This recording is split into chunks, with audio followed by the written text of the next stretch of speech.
Hello everybody and welcome to today's video. My name is Rebecca Ravenbird and today we are going to look at Penguins Legacy's latest dressage quiz. And be sure to watch my last video where I took their very first quiz from October so that you understand what's going on in this quiz video. So let's get right into it. So the first question is, what is dressage etiquette? So Emerald Hunters has a slightly different definition of dressage etiquette, but I think in the PDM, it basically is referring to how you conduct yourself during a lesson, how you conduct yourself in the arena, so that way when you're sharing the space with other people, you're aware of what's going on. And I think also just in general, etiquette to the commanders and things like that. So let's see. Members showing respect to their peers and commander, actively listening to commands, not interfering with demonstrations, not causing distractions, not chatting in the chat while performing, avoiding negative comments and showing overall kindness to others, resetting quickly and not making other riders wait during lineup, not pivoting, moving in and out of placement, not going in and out of global store randomly, and ensuring that the riders are straight and on their correct markers or NTT. That's a good question because Emerald Hunters kind of uses this, but I think PDM wise, this is what we're looking for. I mean, I feel like it's both of these answers, because it's still, respectful to make sure that, you're not making others... Well, you know what? I think this might have a different definition of etiquette. So, this is still etiquette, it's just a different type of etiquette. So you know what? I think I'm going to go ahead and go with this one, because this one I think refers specifically to being within a dressage lesson or practice. Okay, so the next question is, what is gap anticipation? So again, as you can see, I'm trying to not look at the answers before I actually talk through my thought process.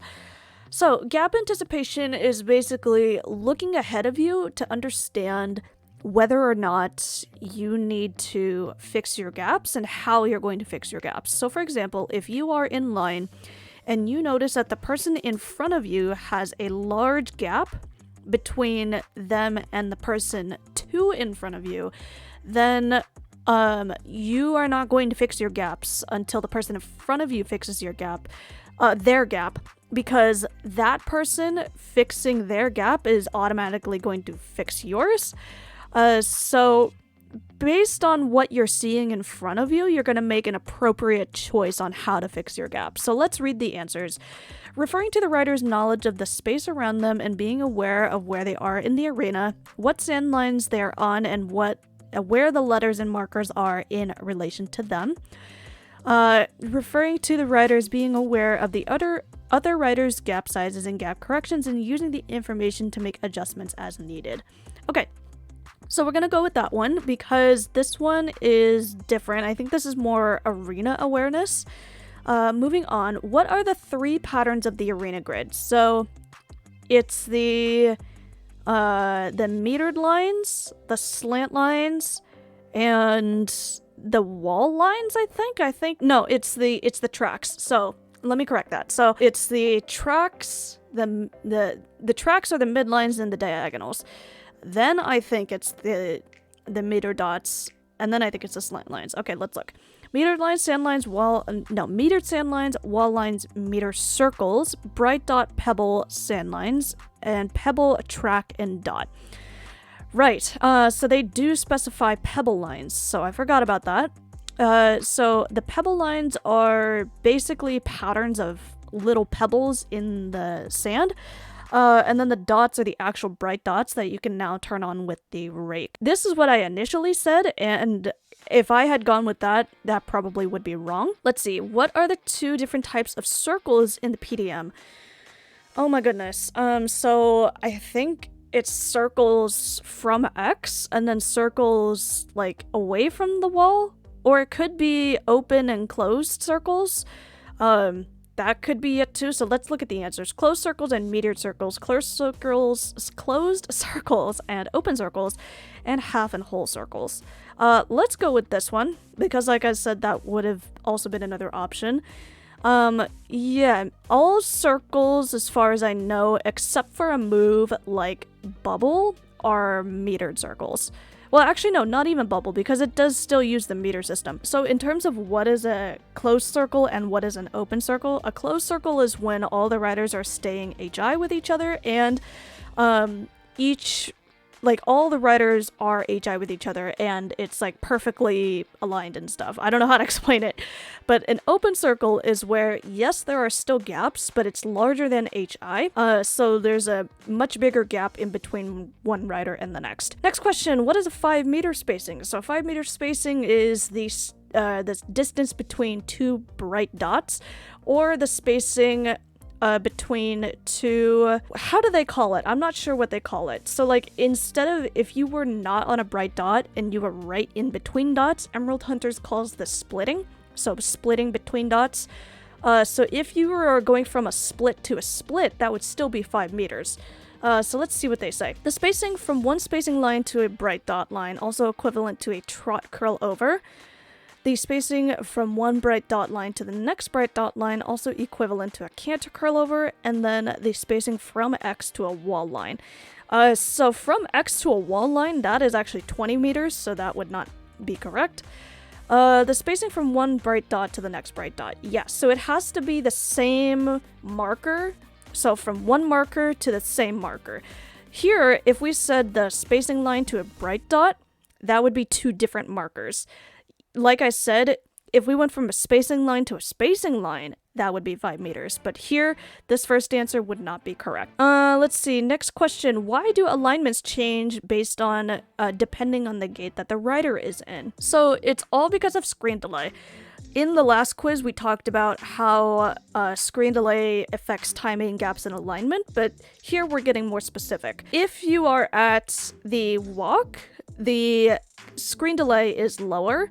If you're at the trot, the screen delay is about a half horse distance. If you're at the walk, it's about a quarter horse distance. And then if you're at the canter, it's about a full horse distance of screen delay.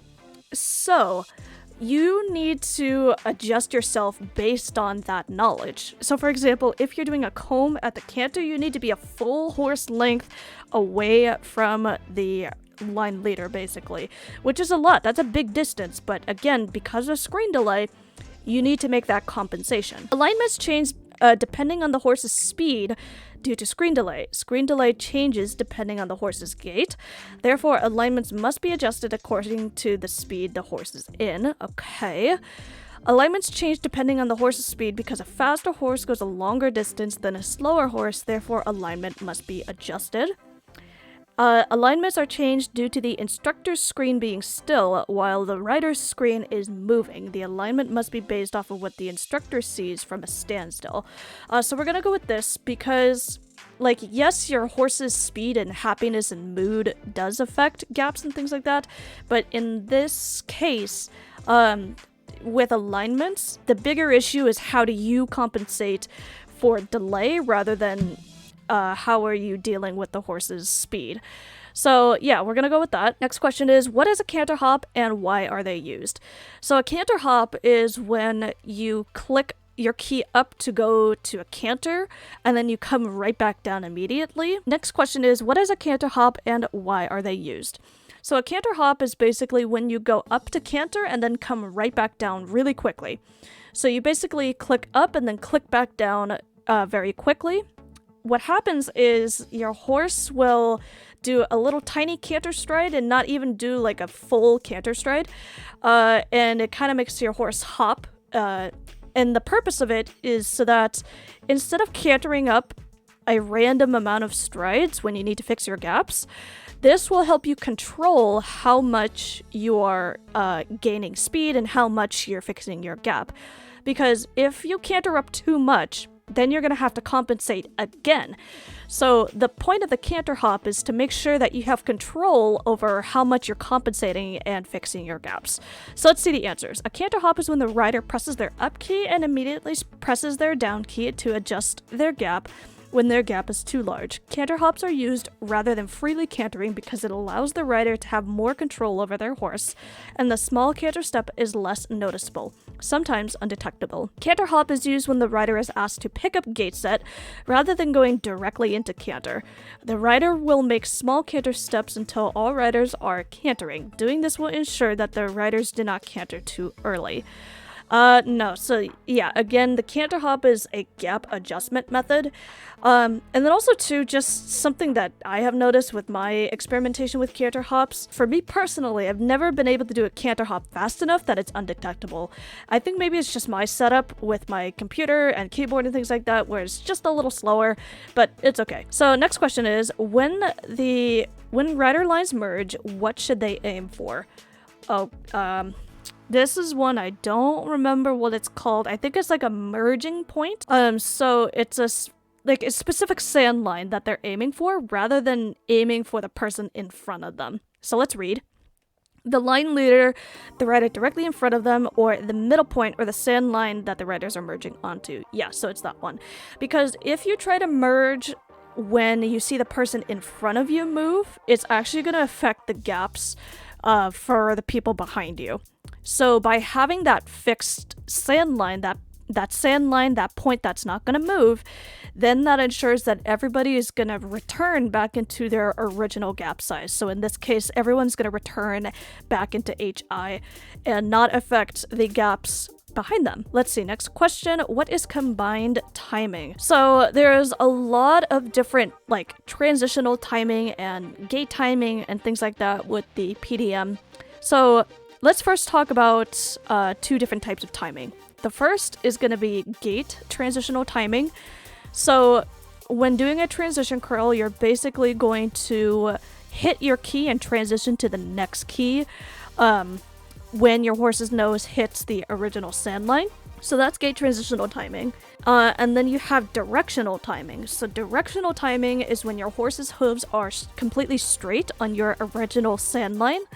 And then you're going to press your turning key to move in a different direction. So for example, a fate would demonstrate directional timing. So combined timing is where you put gait transitional timing and directional timing together. And you would use that. The best example of combined timing is a galaxy, where you have to do a walk curl in one direction and then a canter curl in the other direction. So you have to come down to your walk, do your walk curl, and then when you're straight on your original axis, you're going to click your key up to go to the canter and turn at the same time to go in the opposite direction. So let's read.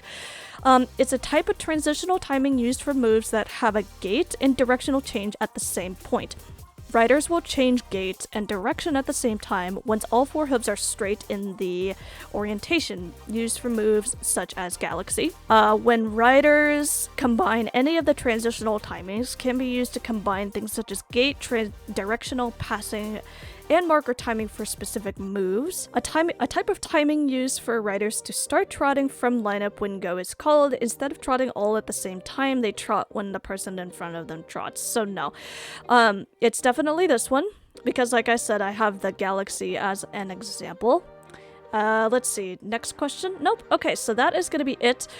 So we're gonna submit our answers, and then like we did in the last video, in the next clip, you will get to see my results. Alrighty, once again, we are taking a look at our results here, and I swear to God, if I get a question wrong because I clicked the wrong answer by accident, I'm gonna be upset. Let's see, what is my score? Okay, so looks like, yeah, we got a score of 9 out of 9, and we got them all correct. Very nice. So this was a fun quiz this time around again to talk through, and, you know, just for me to see if I really understand other parts of the PDM as well. They've added some new chapters and new explanations for certain chapters, so I would definitely go ahead and read through those chapters if you're interested. I'll put a link down in the description below. But yeah, definitely the advice is to read one chapter a day way, so that way you get to retain the information instead of like flooding your brain with all of the chapters all at once. And I also want to just quickly mention that these two videos that I've made about the PQL quiz, they're not meant to be, you know, formal education of the Perfected Dressage Method. The best way to learn the Perfected Dressage Method is, well, with PQL. So if you're interested in joining PQL, you'll have to go ahead and join their open servers so you can learn more about them. But in any case, this was a really great quiz once again, so I am very thankful to have taken it. And I'm not sure if I'm going to film the next PDM quiz, but if I do, you'll be able to see it on my channel, so be sure to subscribe so you don't miss out on that video. Leave a comment down below. What is something new that you learned today about the Perfected Dressage Method? And with that being said, I will see you all in the next video. Bye!